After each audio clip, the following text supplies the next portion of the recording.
Good afternoon and welcome to the Midday News. Here's what we have in the bulletin. Education Ministry implements new salary system to combat late pay claim of nation's teachers. Renewed calls for Haddon disposal site to be relocated. And later in sports, Barbados to host World T20 final in 2024. Thank you for joining us. I'm Shane Masters, and here are the details. Amid growing concerns about new teachers not being paid on time, the Ministry of Education says efforts are being made to ensure they receive their September salaries. Education Minister Favour Williams told Parliament yesterday new systems have been implemented. Anthony Lugg reports. With the sudden resignation of scores of teachers and the subsequent employment of new ones at short notice, there was some concern about whether they would be paid in September. Speaking in Parliament on Tuesday, Education Minister Favour Williams revealed that the ministry has implemented new mechanisms to ensure new hires are paid this month. Madam Speaker, given that many of the new teachers were employed this month, the ministry extended the deadline for submission to September 12 and deployed the accounting staff to work overtime and on weekends to process the submissions. Documents are usually submitted by the last working day of the previous month, which means new teachers would not have met the previous deadline. According to the Education Minister, the ministry received 782 new teachers' files on or before September 12. Of that number, 624 were processed and 158 new teachers' files were deemed incomplete. However, Mrs. Williams says all teachers will be paid. Given the importance of salary payment to our teachers, the ministry will do an out-of-cycle payroll during the last week of September to ensure that the 373 new teachers' files that were received late, which is after September 12, the 158 new teachers with incomplete files, and any other submissions that are sent to the ministry by September 25th are processed once all required payment documents are submitted. In the meantime, the Education Minister says the Accountant General has confirmed that the payroll process has started with $2 billion already being released into the accounts of bursa-paid schools. There's an all-hands-on-deck effort to ensure salary payments for all teachers, including new teachers, for this month, despite the short period that schools had to recruit and hire new teachers. Anthony Lugg, TVJ News. Police and residents in Wattown in St. Ann are partnering to stem the scourge of crime and violence in the area. We have more in this report.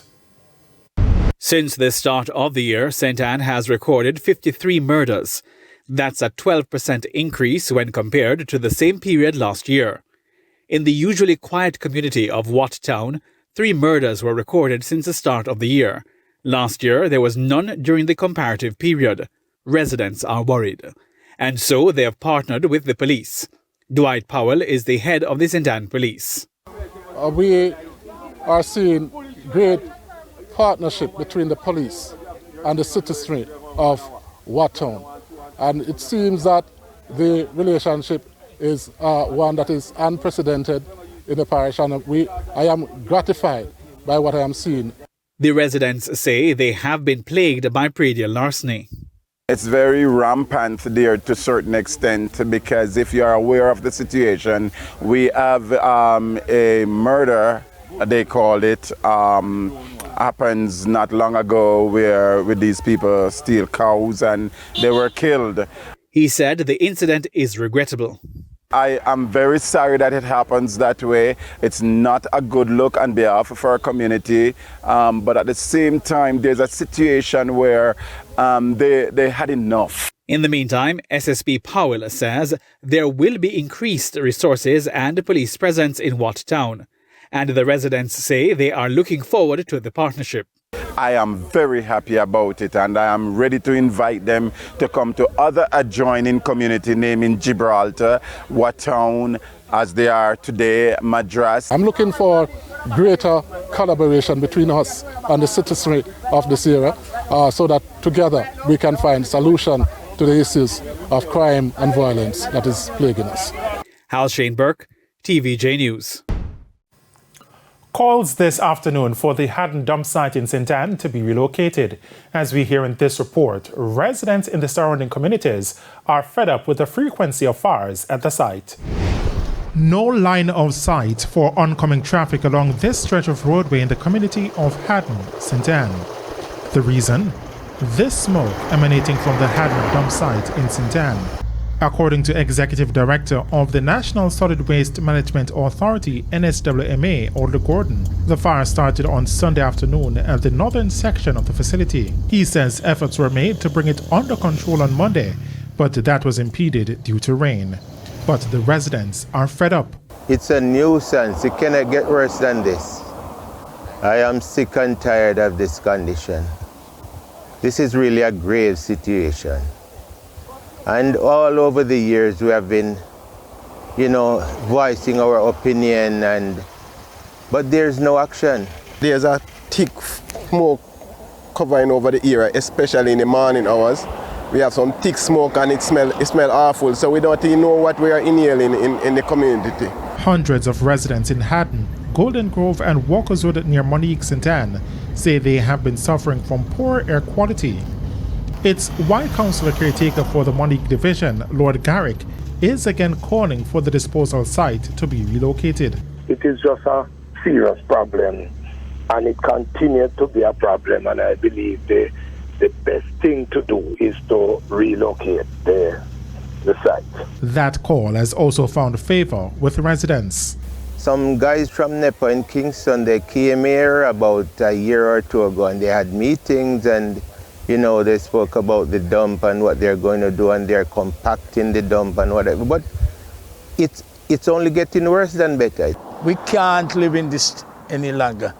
We need the dump to move immediately, because each time we get words that things will be all right, it gets worse. Mr. Garrick says there are other areas where the dump site could be housed. There are suitable land in and around. I am not here to say where exactly.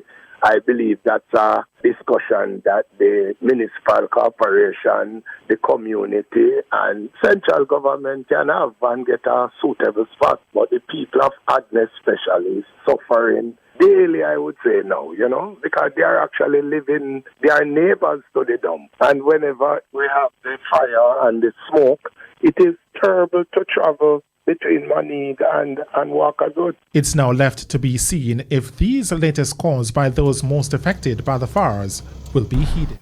The Manchester police say they are treating the death of a 7-year-old girl in Comfort District in the parish yesterday as a suspected case of drowning. The child's body was recovered by firefighters from a tank at the back of a house in which she was staying. Kelisha Williams has that story. This is the tank in which the tragic incident occurred. It's low, wide, and uncovered.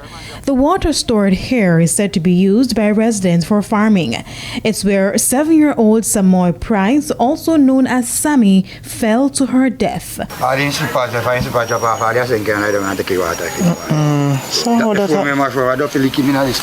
Reports are that Sammy and her 2 siblings were left in the care of a man, but the children were unsupervised at the time of the incident as the man had left for work.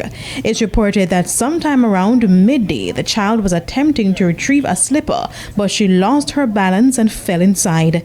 She was later pronounced dead at hospital. One resident questioned why the tank was left uncovered. A tank like this still, we need for, as parents, we need for us to take some things more serious, We need to take some steps to deal with safety, because a tank like this need to cover, because even Haddon can make a step, a bad step or a wrong step, and fall in it still. He says he's saddened by the incident. Me feel like my own. Yeah, man, me feel it, man. Me feel it bad. It's just sad. From now on still, we have to, as parents, as guardian, you know, we have to take things more serious. Cause like this tank, you know, this tank, they have to cover it now, whether it feed animal, or plants, or farm, have to cover it up. Sammy's siblings have since been handed over to the Child Protection and Family Services Agency. Kelisha Williams, TVJ News. And it's time for a breakdown of the midday news. More stories when we return.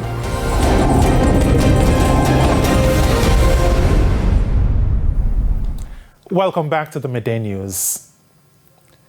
Previous convictions are hampering present opportunities for Jamaicans. Justice Minister Delroy Chuck was speaking recently at the Legal Aid Council's Justice Fair in St. Mary. Dwayne Anderson reports.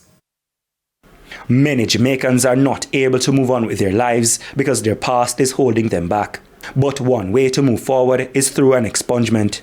This is a court process in which a legal infraction is erased from your public criminal record.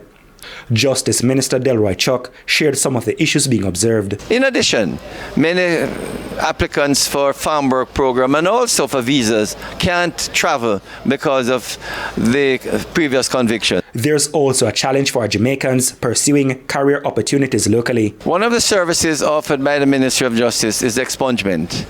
That is persons who have had various offenses, committed various offenses and have been convicted, that they need to have these convictions expunged, because without expungement of these convictions, many of them cannot get jobs, many of them lose their jobs, because when it is revealed to their employers, they oftentimes lose their jobs, and many of them don't get promotion once it comes to the attention of the employers. The principle underlying an expungement is that a person who has made a sincere and successful attempt to be law-abiding should be given the opportunity to start afresh without being haunted by his past. But Mr. Chuck said it is not as straightforward as it should be. And the main reason is the difficulty in getting the police records.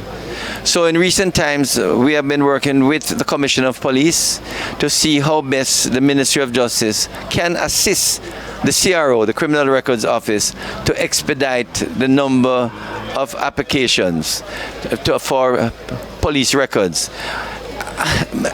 Although we get a couple hundred per week, per month, we still have over 2,000 cases. Mr. Chuck said his ministry is now trying to work with the Security Ministry, and this is why. To see how best we can assist, maybe to provide funding to the CRO to employ some additional officers to deal specifically with cases coming from the Ministry of Justice. Dwayne Anderson, TVJ News. It's now time for the Business Minute. Listed company Jamaican Teas has announced new distributors for its products. In a notice to the Jamaica Stock Exchange, the company disclosed that Wisynco Group will be the exclusive distributor of the Caribbean Dreams and Tetley brands in Jamaica. This arrangement is to take effect on November 1. Jamaican Teas says under the arrangement, Wisynco will market and distribute the teas under these brands along with select grocery products. Jamaican Teas has also appointed a new distributor for its products in Trinidad and Tobago. Effective September 25, Alston Marketing Company, AMCO, will market and distribute Caribbean Dreams and Tetley teas in the Twin Island Republic. Britain's high inflation rate unexpectedly slowed, raising the prospect of the Bank of England pausing its long run of interest rate hikes as soon as Thursday. The pound fell and investors saw a nearly 50-50 chance of rates staying on hold at the BOE's September meeting after the consumer price index sank to an 18-month low of 6.7% in August. That was only a small fall from July's 6.8%. The slowdown in inflation was driven by a drop in often volatile hotel prices and airfares, and by food prices rising less than a year ago. And that's it for the Business Minute. I'm Prince Moore. And here's a preview of what's coming up in this evening's Health Report. In this evening's Health Report, we'll look at sepsis. Don't take penetrating wounds lightly or any kinds of cuts lightly. ensure that they are adequately cleaned and treated, particularly for your diabetics. And if it is that you're getting pain and swelling and fever, don't hesitate to get seen fairly quickly. That's the health report in Primetime News at 7. And now for today's healthy living tip. Get vaccinated against flu, pneumonia, and any other potential infections. Prevent infections that can lead to sepsis by cleaning scrapes and wounds. Practice good hygiene by washing hands and bathing regularly. And if you have an infection, look for signs like fever and chills. Time now for the top regional and international stories. In the region, the United Nations is calling on the Dominican Republic to reconsider its decision to completely close the land, air, and sea borders with Haiti. The closure comes as the two countries continue to be at odds over the construction of an irrigation canal in Haiti. United Nations expert on human rights in Haiti, William O'Neill, said the closure will have a dire impact, especially on the Haitian side. He's urging both governments to hold dialogue to end the dispute. On the international scene, 2 people are now facing federal charges for the death of 1-year-old Nicholas Dominici at a daycare in Bronx, New York, after the child was exposed to fentanyl. The owner of the nursery, Gray Mendez, and her tenant, Carlisto Acevedo Brito, have been charged. The drug was reportedly hidden in the nap room under a mat as he slept. Authorities revealed that an alarming amount of drugs was discovered, saying they found enough fentanyl to kill 500,000 people. 3 other children were admitted to hospital after being exposed to the drug. And South Korean police have arrested 2 people and questioned more than a dozen American soldiers on suspicion of smuggling and distributing synthetic cannabis after raiding 2 U.S. Army bases. Police said they carried out certain seizure operations after receiving intelligence from the U.S. Army Criminal Investigation Division. Police videos of the raids show officers entering residential buildings and putting handcuffs on several individuals, both men and women. And those were the top regional and international stories. I'm Kelisha Williams. We head to a quick break. When we come back, Spencer Darlington will have your midday sports report.